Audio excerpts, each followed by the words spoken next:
starting over. Hi. Hi. First of all, congratulations on all your success. I Oh, think well, you're amazing. thank you very much. I didn't do my success. You guys did my success. Merely, it's me who thanks you for my success, because I just write my dumb little wizard books, man. Well, I'm a huge fan of yours, and I had also gone to Patricia Briggs's book signing. And I don't know if this is appropriate for church, but she mentioned that a voodoo priest or some kind of witch doctor put a curse on you, and she says apparently you tell this amazing story and you're really great with accents, and we should ask you about it. Oh. Are you willing to share? Okay.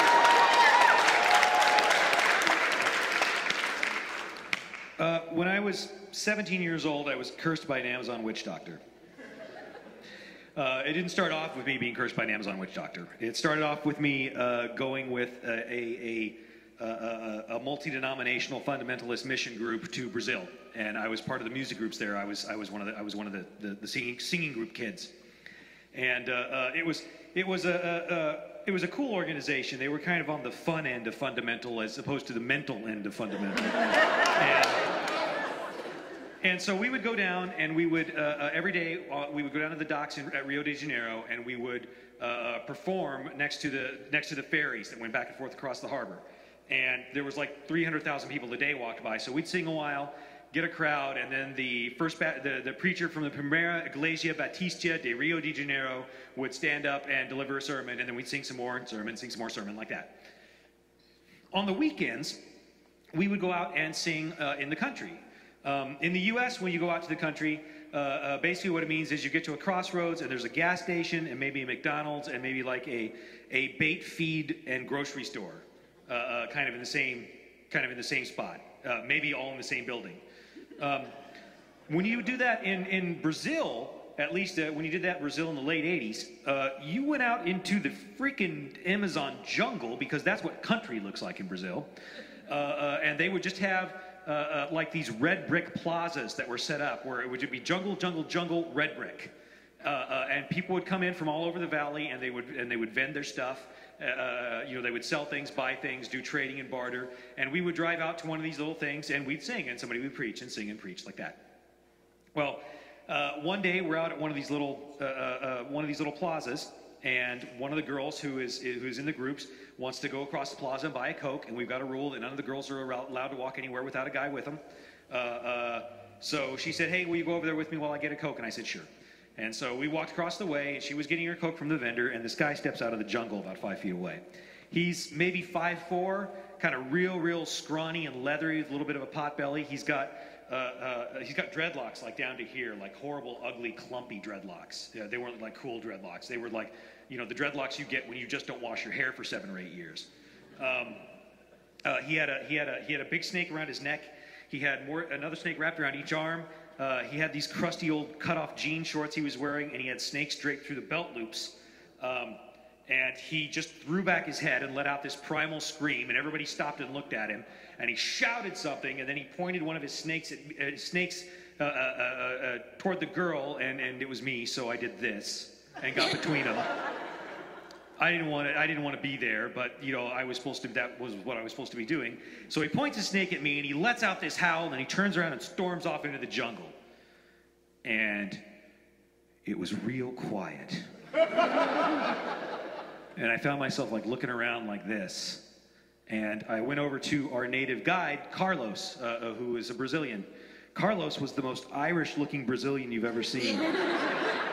He was about 5'8", with a great big old barrel chest, and red hair and freckles and green eyes.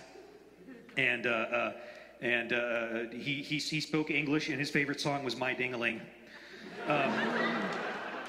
And I walked over to Carlos and said, "Carlos, what just happened?" He goes, "Oh, Jimmy Butcher, let me see if I can go find out." I said, "All right." And he comes back a while later and says, "Well, that guy is a witch doctor." I said, like a witch doctor?" He said, "Yeah, like a witch doctor, just like that. And he's cursed 3 people in this valley, and they've all died. And now these people pay him protection money. And he is not happy that we came here with the white god. And so now he's cursed you." And I said, oh, well, I guess I should have a Coke.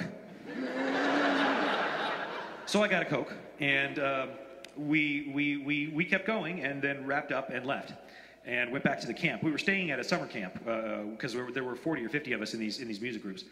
So we're staying at the summer camp, and at a summer camp in the United States, you've got there's like a bunch of cabins and a dining hall and a chapel, and maybe there's there were some mini bikes and maybe some horses to ride and some canoes to go on, and that was summer camp. In Brazil, summer camp out in the country is in the Amazon jungle. And you go out to it, and there's got like these concrete cabins that they built up, and they've kind of chopped the jungle down for a bit around it. The kitchen doesn't have any walls or anything because they don't need it. And it was a 45-minute ride down this bumpy old road on this tour bus we were in. And then it could only go so far, and then we had to walk the last half mile back to the cabins in the dark in the Amazon jungle. There's no dark like dark at night in the Amazon jungle. I mean, it is absolutely pitch black. You've got to have lights. And so we're walking along in a group, and there's one guy with a flashlight at the front and Carlos with a flashlight at the back. And I'm walking along, and I'm a little bit slower than everybody else because I kind of amble rather than walking with great purpose and direction. And I notice that about 10 feet in front of me, Carlos has stopped, and he's got the flashlight shining directly down at his feet.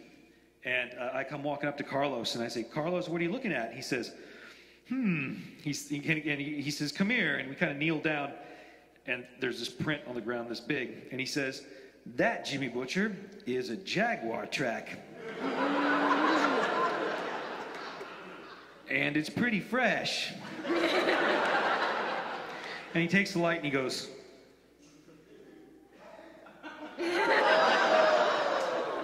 and then he says, why don't you just come here and walk right here next to me, because I like you. You're a good guy.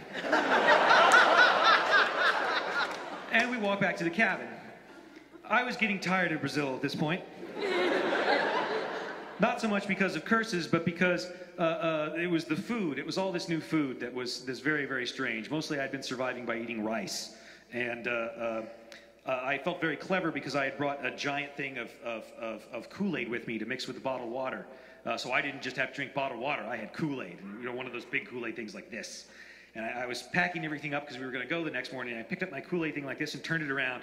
And on the other side from my hand is a spider about the same size. And I go, ah, and drop it. And the spider jumps at me. And I go, ah, and slap it. It lands on the floor. And it jumps at a couple of people. And it's a bunch of 16 and 17-year-old boys. So you can imagine the response, the reaction of everybody yelling and shouting and screaming. And I'm like, oh, God, I'm so tired of this country. Where's my shoes? And I picked up one of my shoes. I'm like, get out of the way. I'm going to kill it. And they're like, wait, let us get the video camera. We'll tape you killing it. And remember, it's 1989. Okay. Go. And I kill it on video camera. And dead spider. Carlos shows up a few minutes later wondering what all the noise was. And they're like, it was awesome. Jimmy Butcher killed a spider. And Carlos is like, oh yeah? They're like, yeah, look, you can watch it on the monitor, the video camera. And so Carlos watches it, and he's just sort of watching it and smiling.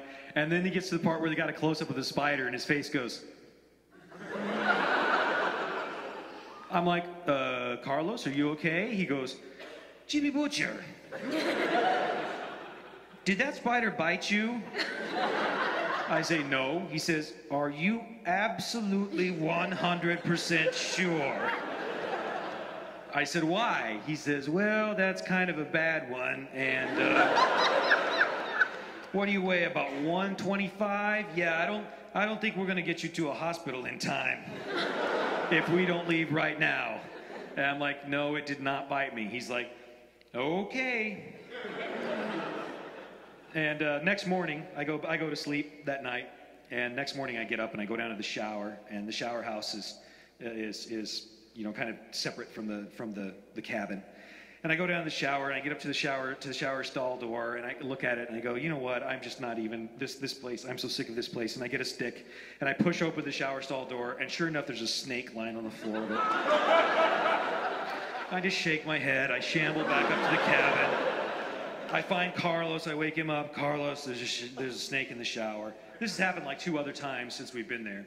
He's like, yeah, okay, I'll come get it. And he takes my stick and he goes down to the shower, and I watch him go down the shower. And a minute later, he comes running back out and goes running down the trail.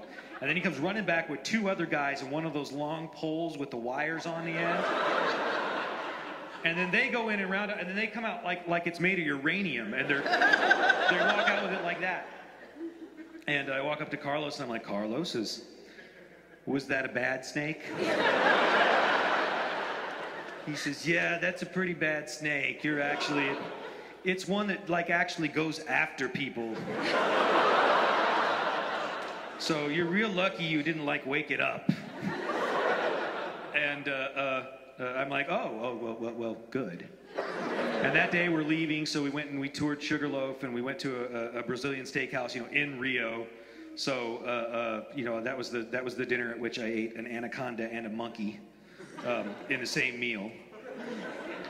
And I was getting on the plane to go home, and just as I was getting set to board the plane, we hear behind us these running footsteps, and it's the pastor and one of his buddies from the Primeira Igreja Batista de Rio de Janeiro.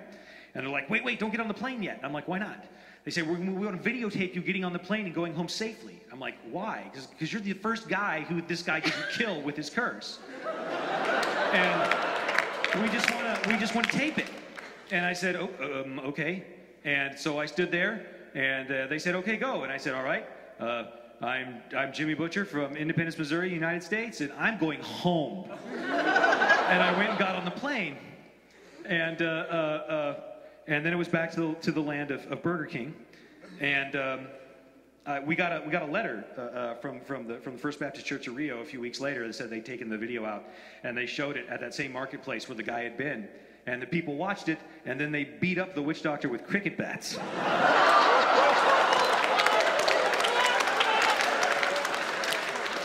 And decided they weren't going to pay him protection money anymore, and that was the witch doctor story.